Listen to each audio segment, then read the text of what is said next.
राज्य में दादागिरी करके सार्वजनिक आतंक फैलाने वाले असामाजिक तत्वों का पुलिस एक के बाद एक जुलूस निकाल रही है। कुछ ही दिनों में सूरत, वडोदरा, राजकोट और अहमदाबाद में मिलाकर 10 से अधिक जुलूस निकाले जा चुके हैं। इसी क्रम में कल सूरत में चौक बाजार पुलिस द्वारा 2 और आरोपियों का जुलूस निकाला गया। इन्हें हाथ जोड़कर लोगों के सामने ले जाया गया। इस दौरान पुलिस इंस्पेक्टर विशाल वाघेला ने माइक के जरिए लोगों को संबोधित करते हुए कहा, ऐसे 2 कौड़ी के गुंडों से डरने की जरूरत नहीं है, बस पुलिस को जानकारी दे, बाकी का काम हम कर लेंगे।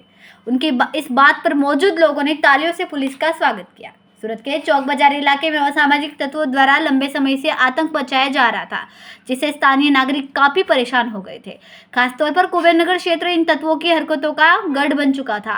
इस मामले में एक जागरूक नागरिक ने चौक बाजार पुलिस स्टेशन को सूचना दी, जिसके बाद पुलिस ने दोनों आरोपियों को गिरफ्तार कर लिया। इसके बाद इंस्पेक्टर विशाल वाघेला के नेतृत्व में इन दोनों आरोपियों का कुबेरनगर क्षेत्र में जुलूस निकाला गया और उन्हें कानून का महत्व बताया गया।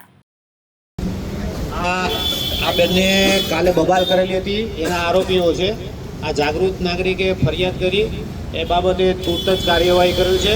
આવા કોઈ લુખાઓથી ડરવાની જરૂર નથી, બરાબર। ગમે ત્યારે 100 નંબર અથવા તો ઇમિડિયેટલી પોલીસનો કોન્ટેક્ટ કરી શકો છો અને સંપર્ક કરી શકો છો। આવા 2 કોડીના લુખાવાટોથી કોઈ ડરવાની જરૂર નથી। અમે તમારી સાથે જ છીએ।